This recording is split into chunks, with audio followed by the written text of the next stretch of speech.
Good morning, everyone. This is going to be the third episode of the podcast, A Whole New World, and I'm going to talk about something that's been kind of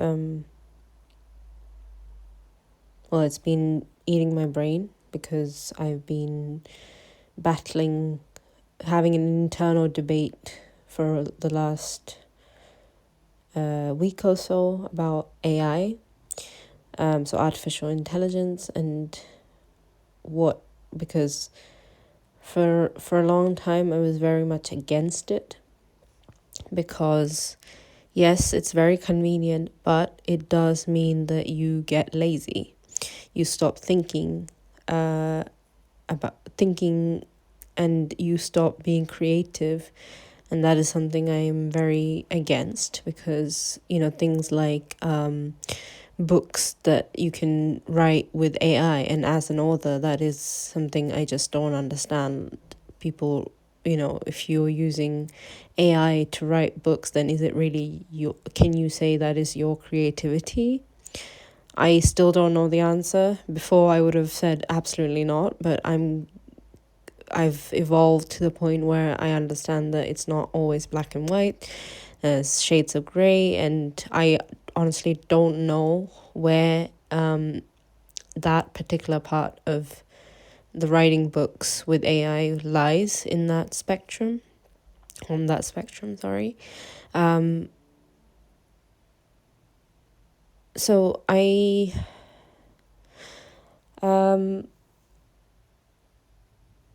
really don't know about that one.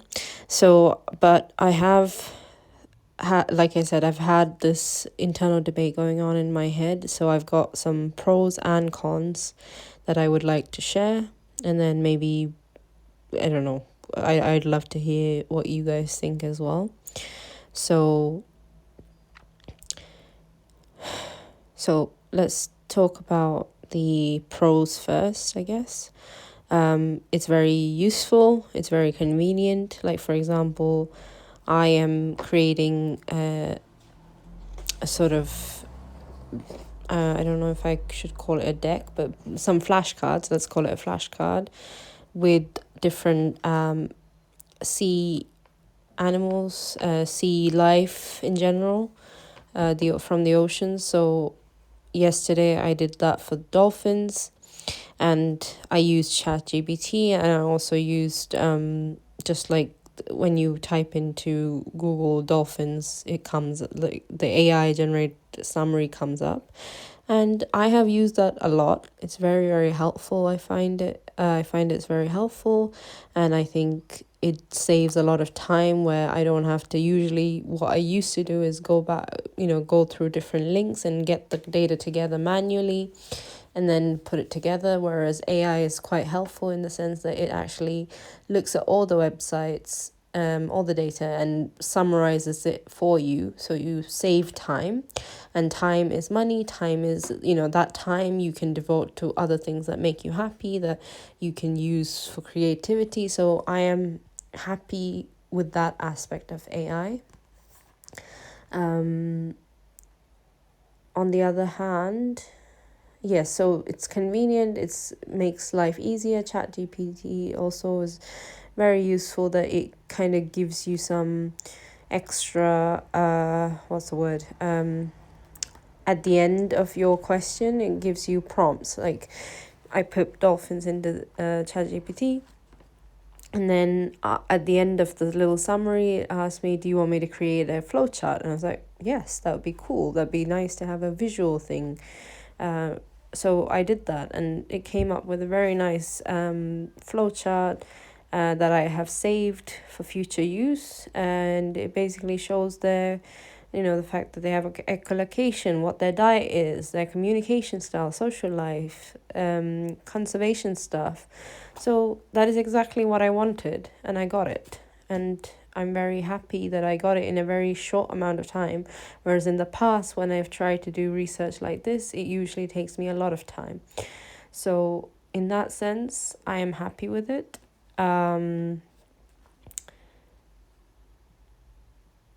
Okay, so that is, I think, the main thing I would say, about AI and how useful it can be. But again, I can't not think about the bad stuff. And in this way, I think I would compare it to social media, how it can be a very useful thing, but it can also be a very, very damaging thing. So useful in the sense it helps you connect to other people. Like, for example, I basically, before I started posting about my, the abuse situation and the relationship trauma stuff, I never used to use social media. I used to use it years ago, and then I got fed up of, being, realizing how much I was sort of getting addicted to validation. I have struggles with addiction, and I do get addicted to Facebook and to the validation and worrying about, this didn't get any likes, this didn't get, this got this many likes, and this didn't, that sort of thing. And I recognized that how much it was damaging me, so I stopped. I made myself quit social media, and for a while I actually deleted the app completely from my phone, so I wouldn't even be tempted to go on. Because I know that if it's on my phone, then I might just click on it, and then I'll spend hours just scrolling and lose time, waste time, and have this issue. So I deleted it for a long time, and then I have sporadically, even after I started doing this posting regularly, I did sporadically delete, then come back, delete, come reinstall. I have been through those cycles, but now I've got to a stage where I'm actually able to be more balanced in how I use social media. So I am more strict with myself, and I make sure to have periods of time in my day where I have time when I'm not using any social media. I'm not using my phone if I can, except maybe to play music. And then I also have days where I leave my technology behind, and I make myself just have that time away from electronics. And that has always been extremely good for my creativity, getting away from electronics. I always come back with millions of ideas that I then use electronics and technology and social media to implement. So having those times away from all of it boosts my creativity to such a big degree. So that's something I wanted to say. But then there's also other aspects of social media about, it being used for cyberbullying and for shaming other people. And yesterday I found out that you can actually, most of the pictures that are posted on there are actually, people use filters to make their bodies look like an ideal version of themselves. I didn't even know that this was possible, but apparently it is. So you can actually make your body look however you want it to look, and you can extend your eyebrows, make a perfect hourglass shape, or make yourself look so thin you're kind of anorexic looking. But we've been conditioned to see those images and think that is the ideal of beauty, and that is causing so many problems, including body dysmorphia, anxiety, depression, especially in young kids, young teenagers who are very much vulnerable to these kind of images. And that's why it's important to kind of limit your exposure, which is very difficult, because in the world, in the outside, it's very difficult to limit exposure, but it is possible through good parenting to limit exposure to such content.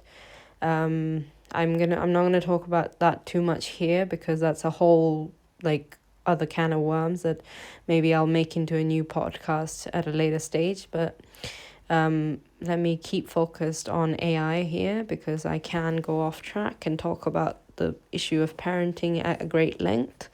And as I said, this is not the time or place. So comparing AI to social media. There are good and bad aspects, and with AI, I feel the bad things is, first of all, you become complacent, you become lazy because it's convenient, so you stop thinking for yourself, and thinking for yourself is how creativity is born.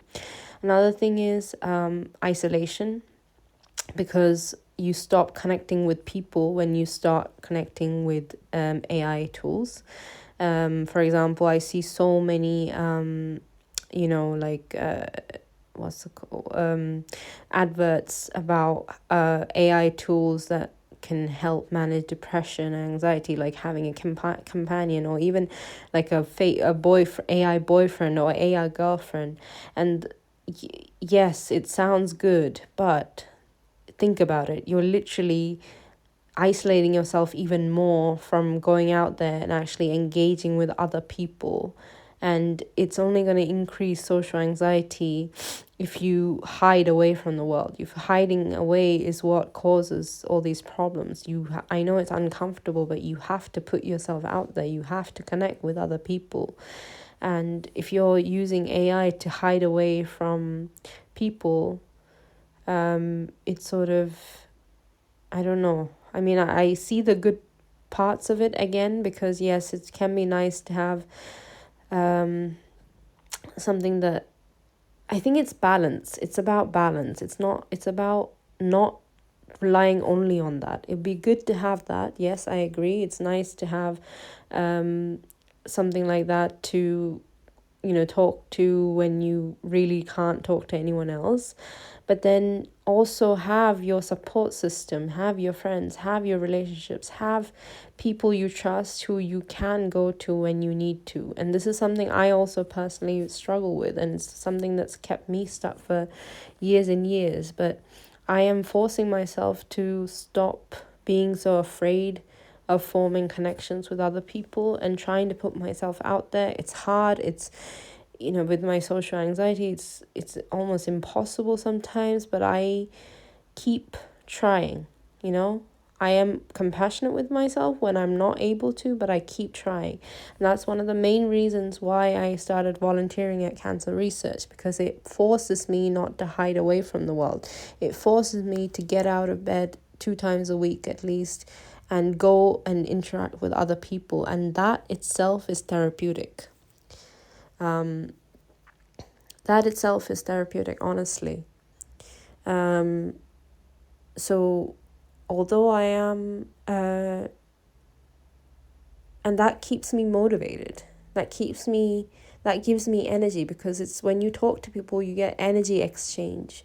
You have conversation. I've had so many conversations with both my co-workers and also with people who just come into the shop. We just have conversations about random things, and my creativity gets sparked, and I actually usually if I'm at the till, then I have my notebook with me so that I can write down any ideas that I get while I'm there. So it's all about not hiding away from the world, and that can be hard. So when you feel that you need to hide away, that's okay, but don't be too much in your comfort zone. Force yourself to get out of your comfort zone. This is something that my higher self has always been telling me to do, to stop, yes, have self-care, self-compassion, etc., obviously, but stop staying stuck in old cycles that don't serve you anymore. Start breaking those patterns. Start doing things that make you uncomfortable. And that is something now that I do. So if something makes me uncomfortable, I know that is something I need to do. And it might take me some time to work up my courage to do it, but at least it gives me a pointer. Actually, this is the direction I need to go in. And this is the same way I conquered many of my fears, because many times I've let fear stop me from doing so many things that have ultimately given me so much fulfillment. And so, having come to the other side of that fear, I can look back and realize how much I appreciate my fears for telling me how to move forward. My fears are actually guiding me towards my highest fulfillment, emotional fulfillment. And that is something I'm so grateful for. And now it's not so much fear, although fear is still there. There are some things that terrify me still, and I'm working on those things. But also discomfort. Pain is an illusion. Fear is an illusion. And now I'm realizing discomfort is also an illusion. Discomfort is like a watered down version of your fear. So if you keep yourself stuck, it keeps you stuck. It keeps you stuck. It keeps you from getting to a position of fulfillment. And yeah, pretty much that's pretty much what I've got to say. I did go off track here, but I think that's okay, because this is the problem with AI. It can keep you stuck in your comfort zone. So I think it's important to treat it a bit like Facebook, I guess. Or sorry, not Facebook, social media in general, and understand that it is a tool, and intentions matter, how you use it matter. So don't be afraid of it, but also don't become dependent on it, I think is what I want to say most of all about AI. It's nice to kind of talk about this out loud, because like I said, for a week or so, this has been an internal, not a week, even more than that, maybe a month. This has been an internal debate that's been going on in my head, and it's nice to talk about it. And talking itself is therapeutic. And I do have stuff to say that I think will help. So doing this helps me as much as I hope it helps you. And yeah, until next time. Oh, before I finish, I want to raise your awareness about the new... So Trump has pretty much put forward a thing for deep sea mining that I am so strongly against, because the oceans are one part, the deep sea oceans, I mean, they're literally keeping our planet, they're protecting our planet against climate change and all the toxic pollution that we're generating, the greenhouse gases, etc. So, and deep sea mining is gonna basically destroy the planet even more. So haven't we done enough? So Greenpeace is against this. They're campaigning against this. This is something I strongly believe in, and I'm also campaigning against this. So please, do what you can to support Greenpeace. Do what you can to help conserve the environment, and reduce, using the use of plastic, use of toxic substances. Do your part, please. I just want to just end with that. Until next time.